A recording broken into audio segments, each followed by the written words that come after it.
over 2 decades. Can you start again? This is so. Welcome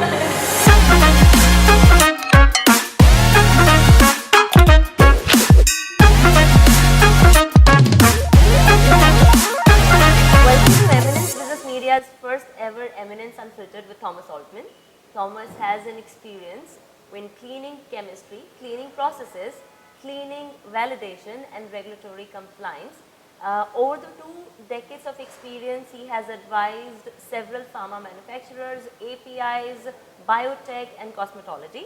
He has developed over 1500 cleaning programs during his tenure, and at present he is working with Ecolab, a very renowned solution provider. And we will talk to Thomas not only about insight on the pharmaceutical industry, but also we will have a peek little into his life as well. Welcome, Thomas. How are you doing today? Hi. Thank you for having me. Very good. Thank you. First of all, I want to thank you very much for making time to speak with us today.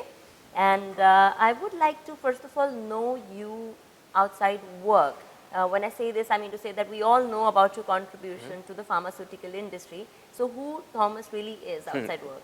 Yeah, I think if it comes to the personal life, I will be a little bit a boring person because what I love to do outside of work is more or less to be alone. So I like reading books and riding bicycle.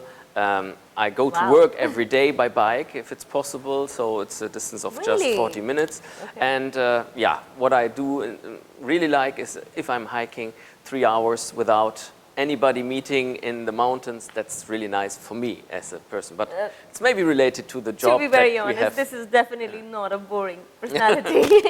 I would like totally like to be like this. And biking, it's really fun. So means, you know, you travel far and wide on the bike? Only to work, to be honest, and then with some friends over the weekend, but it's not more than like 60 kilometers, like 40 miles, something like that. This is the distance we can go, and yeah, that's it. No, not more than that. All right, okay. And so just tell me, that means you travel far and wide to all the countries for your work, for your personal life as well. You learn about different cultures, different food. Means do you adapt the local culture wherever you go, or you try different food items in different countries? Yeah. Yeah, my very good point is that I'm always going with my colleagues in the countries, so I always get a good advice because they are originally from these countries, and I'm from Germany, so I have the personal aim whenever I go out with some colleagues to get maybe a local beer from the tap. That is always a good challenge for the day, and sometimes even impossible if you are in special regions in India. But yeah, it is always like that I get the advice of, oh, what is really nice on this area, or what is a special taste, and I really love to do that. Yeah. Oh, that's really great. I would recommend a couple of beers which are local in Mumbai.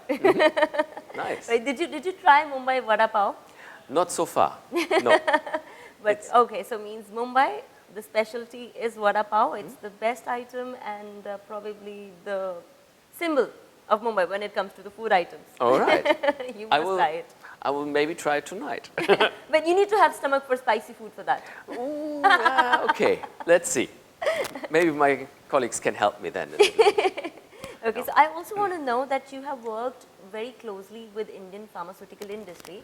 With this evolving market, where do you think that Indian pharma is heading right now?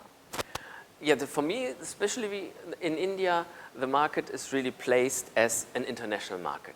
So you are contributing to a lot of different kinds of regulations because you're exporting to a lot of countries. You're using the market globally to serve. And this is why I see that there is a lot of interest in all the different regulations, FDA or European guidance, Annex 15, or even APIX guidance or whatever. So this kind of attitude is what I find really essential for the market, because the regulations are coming closer and closer together, to be honest. And this is the right focus you're at the moment having.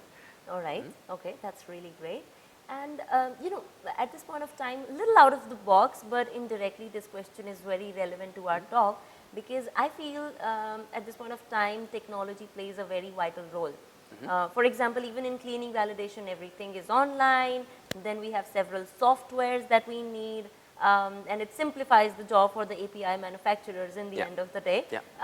So where would we be without the technology? Where do you think, what will happen in case if everything switches off for a day?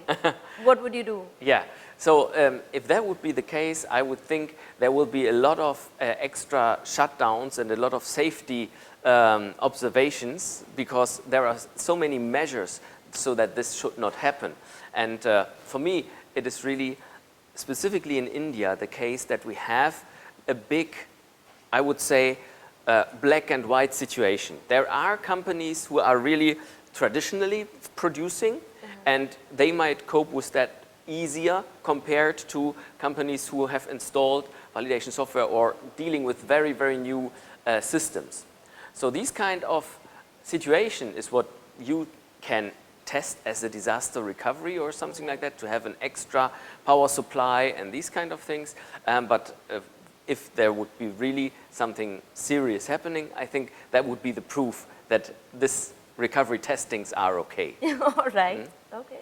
Fair enough. And Thomas, also, in terms of technology, how adaptive Indian market is. You speak with several leaders from several pharmaceutical companies in India. When you speak with them, are they very adaptive about the technology, new technology, AI? Yes, yes. So it is, of course, a company decision, but I find the most innovative new equipments, for example, so we are working also together with a lot of original equipment manufacturers, OEMs, that if they have new places in the market, that they often are installing this first in India, because they are okay with that. I know we have other markets what are very traditional, and they say, I will buy an equipment and I have the same equipment here since 10 years, and I just want to have an add-on. And what I hear then as a discussion is, yeah, but we can improve it, because there is a kind of problem with this equipment, or not a problem, but we can be more efficient, for example. But the pharma industry normally then says, maybe we should not do that. We want to have exactly the same equipment as we had before. All right. And often here we can see that even these new details are installed to be more effective or to be more sustainable, these kind of things. Right. Hey, sorry to break your flow. I just wanted to tell you that Eminence Business Media does not only create conferences and workshops, we create a lot of in-house trainings. So if you're looking for any professional or personal trainings, don't forget to reach out. Uniformity would, from my perspective, not be the right word. For me, it is more really like a kind of, common sense, so that we use the same technologies, that we are using the same levels of science in all aspects of the production. Oh, I just lost track of my question. I wanted to fit in somewhere about his dance that he forgot to mention about his hobby is dancing, because I've seen him dancing well. No. You do. Don't tell it to my wife. So you in your hobby you cannot say that means you don't dance. For sure. Because I've seen you dance now at Cleaning Validation. I was playing the drums when I was young. Maybe this is why I have a little bit of rhythm. Yeah, so but you that's work it. with the rhythm, Yes, right? that's it. That's it. It was really amazing to see you dancing. And what was your experience at the Cleaning Validation program? So I was really amazed about also the questions we are getting here, because it shows really the interest, and even what we have identified is that there are people coming to us and saying that after this webinar or after the seminar, not a webinar, because here you have the direct interaction, what I think is much, much better, that they say, oh, I have done this before, but I do not go into this detail so far. For example, visual inspection. That they say, oh yeah, I'm doing it, but this kind of training, I maybe have to add it, or that this is this kind of servity for the market. We were just doing swab and rinse samples. So, and the discussions around how to take the samples and what to analyze, really great content here, and really a lot of fun with the more than 100 people to discuss. All right, okay. So I would certainly like to show everyone a short glimpse that you can dance. I'm still stuck on that moment for sure. Feel free. So let me show it to everyone. So here we have a very short glimpse of Thomas dancing, all right.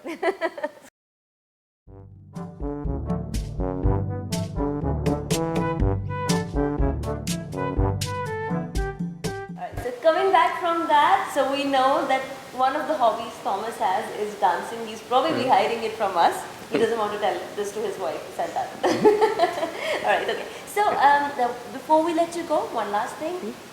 Any advice that you have for our aspiring pharmaceutical future leaders and any of these aspiring professionals who are just coming out of the universities and joining, or probably very fresher, new people who are joining in pharma? Any advice that you have for them to become better and bring better change in pharma industry?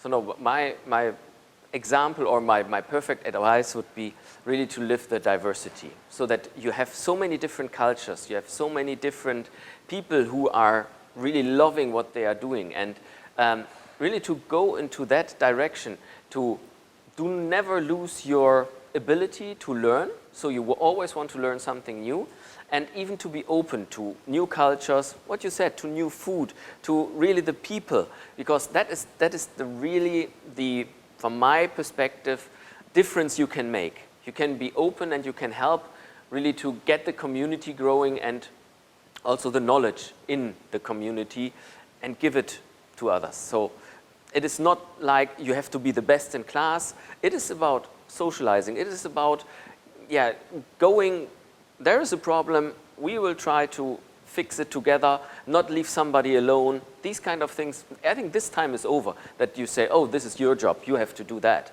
Right. We are all together, and this is really, really important in my perspective.